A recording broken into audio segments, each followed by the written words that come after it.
উন্নত শিক্ষা ব্যবস্থা চাই। শিক্ষা শেষে আমরা আমাদের হাতে কাজ চাই। এই কাজের মাধ্যমে আমরা দেশ গড়তে চাই। কিন্তু আমরা কি দেখতে পাচ্ছি? কেউ কেউ এই পরিবর্তনে খুশি নয়। সম্ভবত কারণ এটা পরিবর্তনটা আমার বা তাদের নেতৃত্ব হলো না কেন। নেতৃত্ব তো ভাই আমরা দিয়েছি। স্বৈরাচারের বিরুদ্ধে 15.5 বছর আমরা আন্দোলন করেছি, আমরা জীবন দিয়েছি, আমরা মামলা গলায় নিয়ে জেলে ঢুকেছি, ঘর বাড়ি ছেড়ে এখানে সেখানে আমরা পালিয়ে বেরিয়েছি। অবশ্য বাংলাদেশ জামাতে ইসলামিক দেশ ছেড়ে পালায়নি। দেশের ভিতরেই আমরা মুহাজির ছিলাম, দেশের মাটিকে কামড়ে ধরেছিলাম, বুকে জড়িয়ে এখানেই ছিলাম, জেল বরণ করেছি, জীবন দিয়েছি, কিন্তু দেশ ছেড়ে আমরা পালাইনি। কারণ আমরা এই দেশকে, এই মাটিকে, এই মানুষকে আমরা ভালোবাসি। আমরা ভালোবাসার ঠিকানা ত্যাগ করতে পারি না। দেশের আপামর জনগণ পুরোনো বস্তা বসা দুর্গন্ধময় সেই রাজনীতি আর চায় না। এই রাজনীতির আমূল পরিবর্তন চায়, সংস্কার চায়, নতুন বাংলাদেশ দেখতে চায়। নতুন বাংলাদেশ পুরাতন ফর্মুলায় আর চলবে না ইনশাআল্লাহ।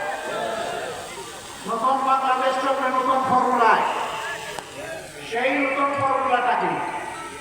সেই ফর্মুলা হচ্ছে আগামীতে জনগণ আর কোন দলের পক্ষপাত দুষ্ট কোন সরকার দেখতে চায় না। জনগণ দেখতে চায় জনগণের সরকার। যেই সরকার, সরকারের প্রত্যেকটি নিয়োজিত ব্যক্তি নিজের জন্য চিন্তা করার আগে জনগণের স্বার্থ নিয়ে ভাববে। জনগণের স্বার্থ জনগণের হাতে তুলে দেওয়ার পরে জনগণের অংশ হিসাবে সেও তার অংশ ভোগ করবে। যেই সরকার জনগণের ভাগ্যের পরিবর্তনের কথা বলে জনগণের সাথে কথা না করে নিজের ভাগ্যের পরিবর্তন করবে না, যে সরকার দুর্নীতিতে জড়াবে না, যে সরকারের পদপুষ্ট হয়ে কেউ চাঁদাবাজি করার দুঃসাহস দেখাবে না, যে সরকারের সময় সমাজের সর্বক্ষেত্রে ন্যায় বিচার প্রতিষ্ঠিত হবে, নারী পুরুষ সকলে সম্মানের সাথে শান্তিতে এই সমাজে বসবাস করে উন্নয়নের গর্বিত অংশীদার হয়ে ভূমিকা রাখবে।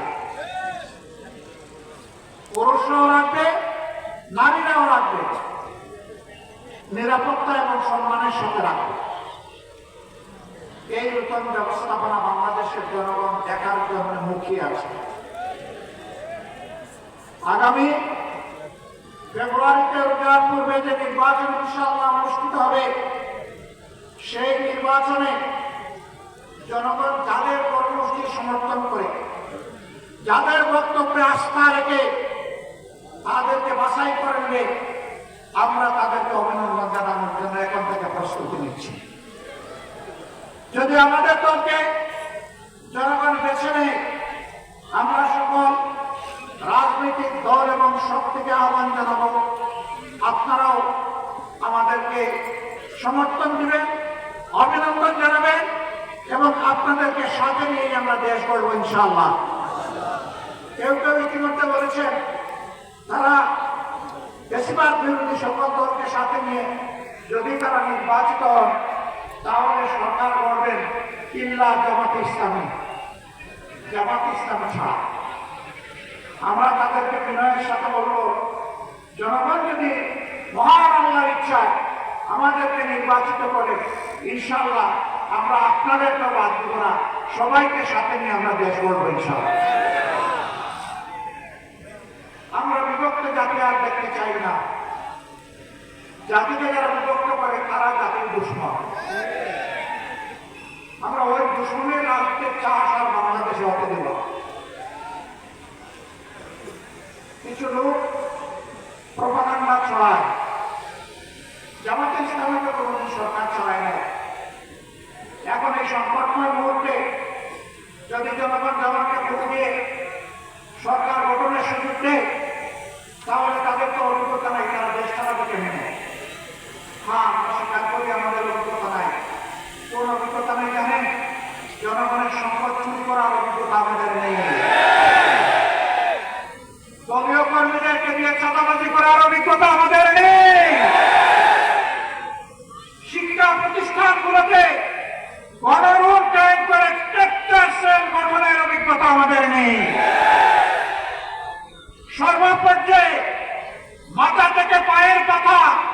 দুর্নীতি করার অভিজ্ঞতা আমাদের নেই।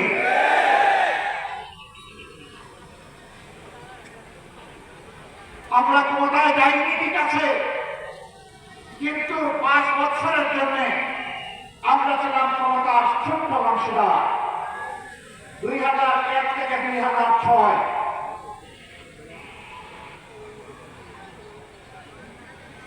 সেই সময় সরকারের স্টিয়ারিং যাদের হাতে ছিল,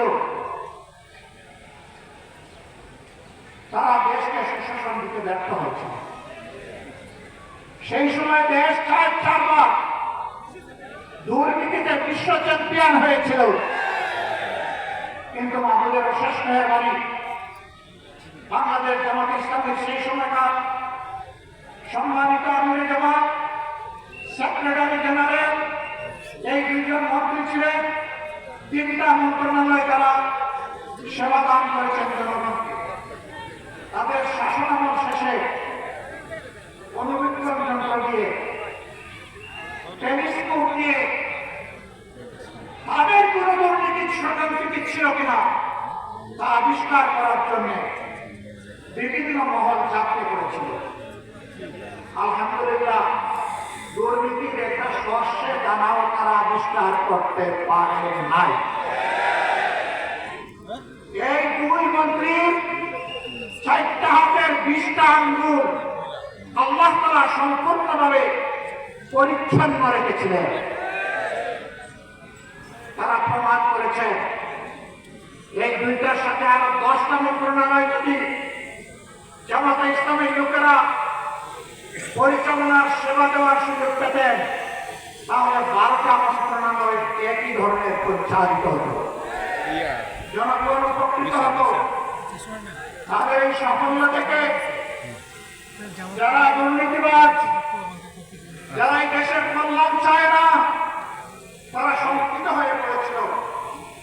জামাত যদি এইভাবে এগিয়ে যায়, এই দেশে যদি সুশাসন সুবিচার প্রতিষ্ঠিত হয়, দুর্নীতিমুক্ত বাংলাদেশ যদি তৈরি হয়ে যায়, তাহলে সমাজে আর বিদ্যালয়ের রাজনীতির এই ব্যবসা চলবে না। সুতরাং যে কোনো মূল্যে জামাতকে বাংলাদেশের রাজনীতি থেকে অস্তিত্বহীন করে দিতে হবে। তারা সেই ষড়যন্ত্র শুরু করেছিলেন।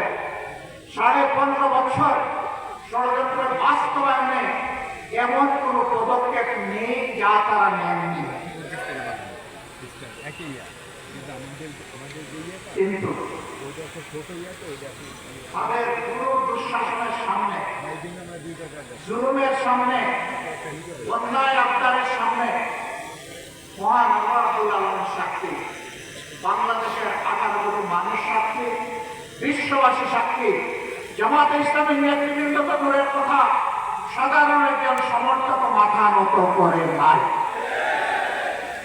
ইসলামী ছাত্র শিবিরের উপর তাণ্ডব চালানো হয়েছে, জীবন কেড়ে নেওয়া হয়েছে, পঙ্গু করা হয়েছে, তাদেরকে গুম করা হয়েছে, কিন্তু ইসলামী ছাত্র শিবির কারো কাছে মাথা নত করে না। শিক্ষা প্রতিষ্ঠানগুলো থেকে ইসলামী ছাত্র শিবিরকে নির্মূল বলে ঘোষণা দেওয়া হয়েছে। হ্যাঁ, মুখে মুখে যে ঘোষণা তারা দিয়েছিল, ছাত্র সমাজের মুখে মুখে তার বিঘ্ন কিছু তৈরি হয়েছিল, যার প্রমাণ এই 5 আগস্টের বিপ্লব সাধিত হওয়ার পরে ইতিমধ্যে ঢাকা বিশ্ববিদ্যালয় সহ বাংলাদেশের 4টি বিশ্ববিদ্যালয়ে ছাত্র সংসদ নির্বাচন অনুষ্ঠিত হয়েছে। আল্লাহর অসীম মেহেরবানিতে ছাত্র এবং ছাত্রীদের ভালোবাসা সিক্ত হয়ে ইতিহাসের নতুন রেকর্ড তৈরি করে ইসলামী ছাত্র শিবির তারা সফলতা অর্জন করতে সক্ষম হয়েছে। অপপ্রচার করা হয়েছিল ছাত্র শিবির পারবে না, ছাত্র শিবির জিতবে না, ছাত্র শিবির জিতবে ফেসবুকে, ভোটে জিতবে অন্তর। এই অপপ্রচার করা হয় নাই। কেন জিতবে না? বলা হয়েছিল তরুণ যুব সমাজ এদের আদর্শ পছন্দ করে না, এদের কার্যকলাপ পছন্দ করে না, ছাত্রীরা তো একেবারেই না, নস্যি। এই ধরনের অপপ্রচার করা হয়েছিল। সকল অপপ্রচার পাথরের মুখে সাই মেরে ছাত্র সমাজ ছাত্রী সমাজ প্রমাণ করেছে ছাত্র শিবির তাদের রাস্তার ঠিকানা।